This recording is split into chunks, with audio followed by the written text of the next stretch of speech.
video on criticism, and that is your last topic of Roman criticism, Longinus. So now we are talking about on the sublime, in which Longinus has talked about what is sublime. सबसे बड़ा question आता है sublime क्या है, sublimity क्या है. तो just before starting it, we have to understand the meaning of sublimity.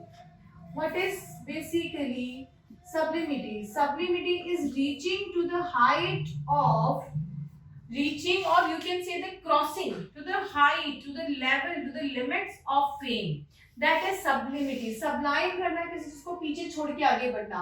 तो that is sublimity, reaching to the, yeah, you can say reaching beyond the level of, beyond the limits of fame. That is called sublimity. And in this document which Longinus has written, in this document he has talked about two types of sublimity. That is true sublimity and false sublimity. He has talked about two types of sublimity: true sublimity and false sublimity. Now what is true sublimity? True sublimity is the one in which he talks that when the words of the poet basically has took the audience, to the readers, to the level of his own, when the words are able to make the connection with the audience. जब जो reader उसकी poem को पढ़ रहे हैं, जब वो readers उस writer या poet की जितनी भी उसने पोइट्रीज पढ़ी है उनसे वो अपना इंटरनल और एक इमोशनल कनेक्शन बना पाते हैं.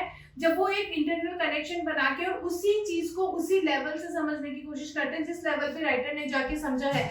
अगर राइटर ने अपने रीडर्स को सेम इमोशंस पे ले जाके उनके थॉट्स को अपलिफ्ट करा है, उनकी सोल को अपलिफ्ट करा है, उनके थॉट, माइंड एंड इमोशंस तीनों को अपलिफ्ट करके अपने लेवल पे लेकर आया है, that is true sublimity. False sublimity, when readers like the words of the poem but are unable to relate with that emotionally, that is false sublimity.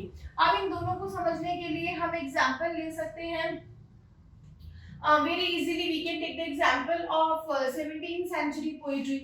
17th century poetry में हम Milton का example ले सकते हैं. Milton ने जब paradise lost लिखा तो ऑलरेडी लोग बिब्लिकल स्टोरीज को या बाइबल को जानते थे और उसने इस तरीके से लिखा कि पीपल और readers were able to connect their emotions with that and can understand it completely. तो ही गॉट इंस्टेंट फेम. उसी टाइम उसकी जो पोएम थी, उसके जो वर्क था, फेमस हो गया. लोगों ने उसे मैक्सिमम टू मैक्सिमम पढ़ा, उन्हें समझ आया और वो उसी चीज को अपलिफ्ट होकर रीडर राइटर के हिसाब से सोचने लगे and they were able to get it properly. लेकिन अगर हम फॉल्स सब्लिमिटी की बात करें तो उस टाइम के जो मेटाफिजिकल पोइट्स थे वो जो लिख रहे थे वो किसी को समझ नहीं आ रहा था. उसके पीछे रीजन क्या है? जब राइटर्स मेटाफिजिकल पोइट्स को समझ रहे थे तो उन्हें ये नहीं समझ में आया how can biting a flea can be a example of executing the love.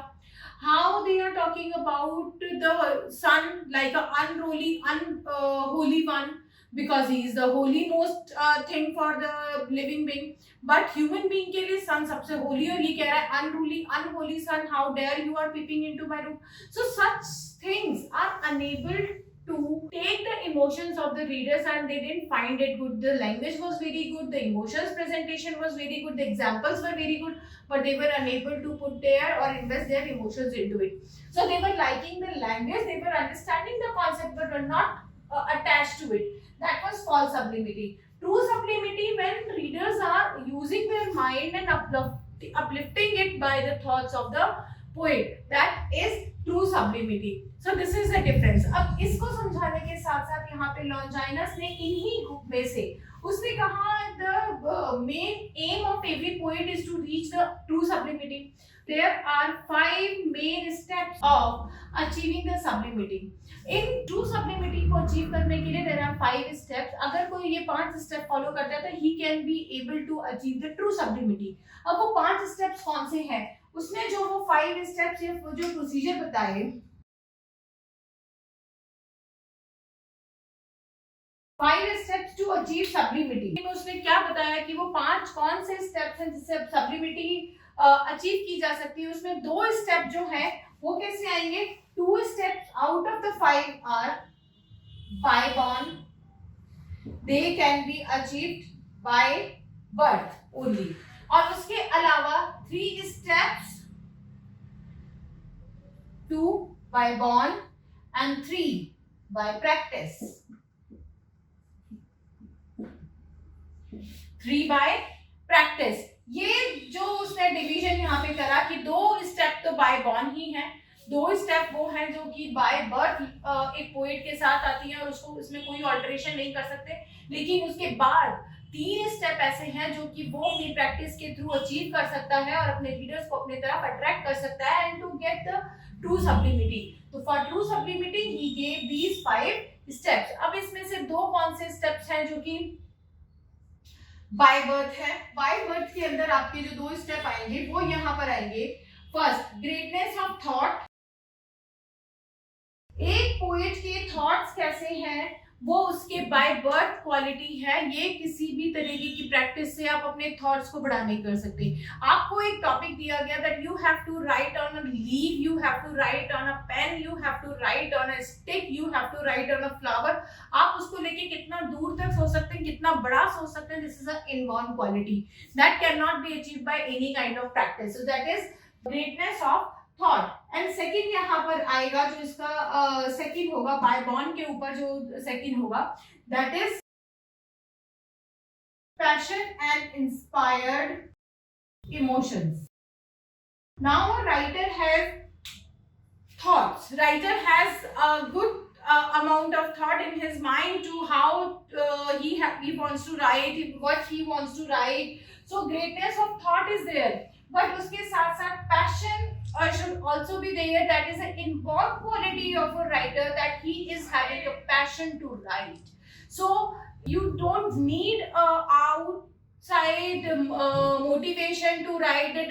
अब मेरा कोई friend poet और मैं उसको बोलूँ नहीं नहीं please लिख, no, you don't want an outside motivation, but the inner emotions or the inner inspiration should be there. So passion and inner inspiration should be there, and that is also a by birth quality. Otherwise everyone has a thought of writing poetry, everyone used to think in a poetic way, but everyone is not a poet. Why? Because they don't have an inspired and passionate emotions or a passion inside them to write the poetry.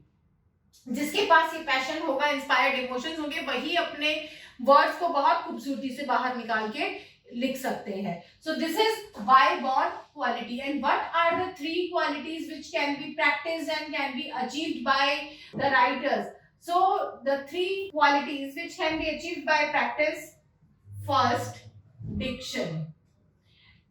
With time, when a writer used to write poetry, diction, that is language. When a writer is writing a poetry, so with time and with practice, with the time of writing, he will be able to achieve. He will be able to grasp the quality of writing in a very good language. धीरे धीरे practice के साथ उसकी language अच्छी होती चली जाएगी और अच्छी होती चली जाएगी. उसके comparisons बढ़ते चले जाएंगे. उसको writing और अच्छी निखरती चली जाएगी time के साथ. But first step should be taken, that is inspired emotions. अगर आपने इंस्पिरेशन आपने कुछ लिखा है तो उसके बाद आप डेफिनेटली वहां पे डिक्शन और अपने लैंग्वेज को इम्प्रूव कर सकते हैं. Second is use of literary devices. So second is use of literary devices. Use of literary devices के अंदर ये है कि उसने यहाँ पे 10 लिटरेरी डिवाइसेस की बात करी है. मैं भी बाद में आपको बताऊंगी कौन से 10 लिटरेरी डिवाइसेस हैं. 10 लिटरेरी डिवाइसेस की उसने बात करी है that should be importantly use in a poetry to achieve the fame, to achieve the true sublimity.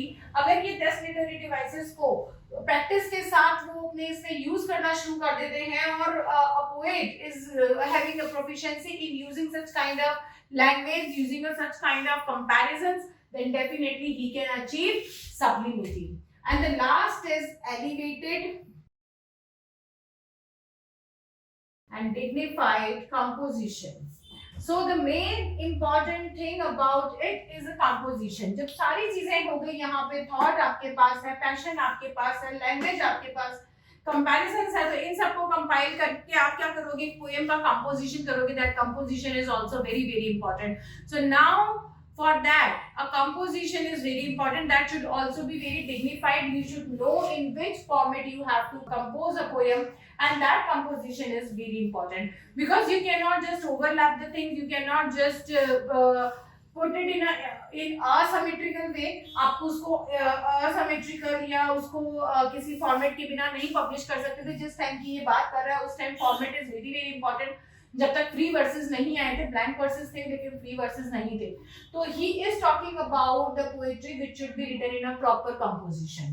ठीक है, अब हमारे पास ये सारी चीजें समझने की बात रह जाते हैं 10 लिटरेरी डिवाइसेस, जिसका इसने नाम दिया है. कौन से ऐसे 10 लिटरेरी डिवाइसेस हैं जिसको कि ये चाहता था कि जो भी इसके साथ पोएट्स हैं जो इन रूल्स को फॉलो करेंगे वो उन पोएट्री डिवाइसेस को यहाँ पे यूज करें.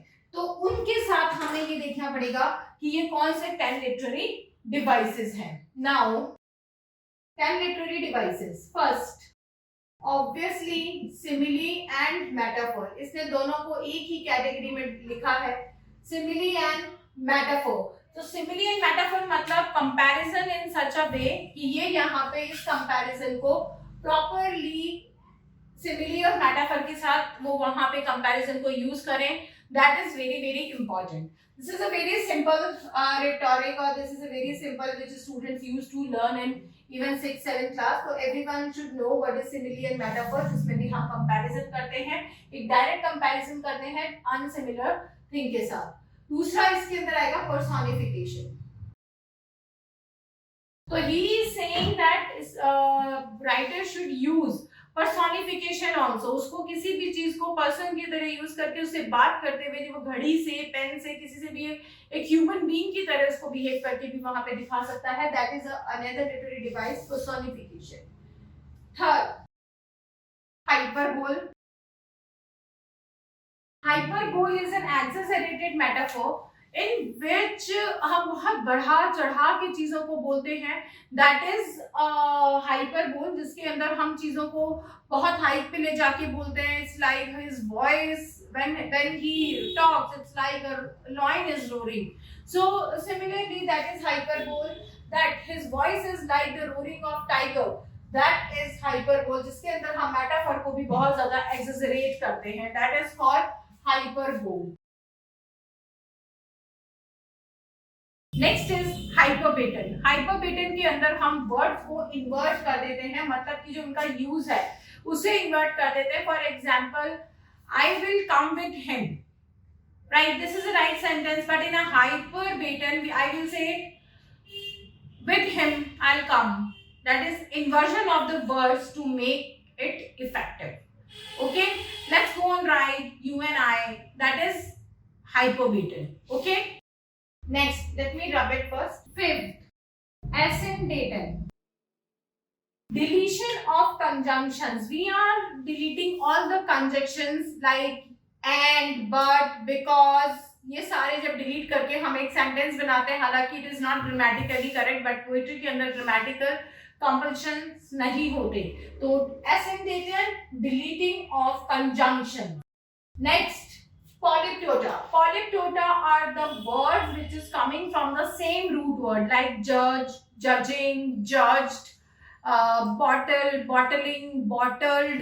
That is when the same root word is used to make other different word, that is called polyptota.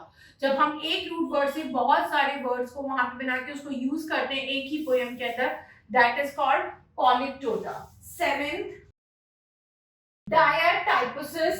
Diatyposis is kind of rhetoric questions. They are the questions to which we cannot answer. We already know the answer of these questions. So diatypsis are the rhetorical questions which can be used in a poetry to create effect, and these are the questions to which one don't need to answer, but he already know the answer, but just for the effect it is being put here. Eighth is periphrases. Is indirect speech. Periphrases in which we are not talking directly to the readers, but the indirect message is being given, or the speech, complete indirect speech is being used in a poetry. That is called periphrases. Okay. Ninth is anaphora. Anaphora is repetition of clauses and phrases in poetry, like sweet themes run softly till I reach to the destination. It's like again and again Spenser has used this line, sweet themes run softly, sweet themes run softly. That is anaphora, the repetition of clauses and phrases in the poetry to put the effect. Now last one is adjuration. Adjuration. Adjuration is a prayer. When you must have seen at many places, like in Milton, in Spenser, in Shakespeare, at many places you must have seen that before starting a poem, they used to pray, they used to invoke the gods, they used to recite a small prayer to the muses so that they can have a blessing of there to get fame. So, adjuration is a prayer which they used to write in the beginning of the poem to have the blessing of the muses and the goddess of poetry. That is adjuration.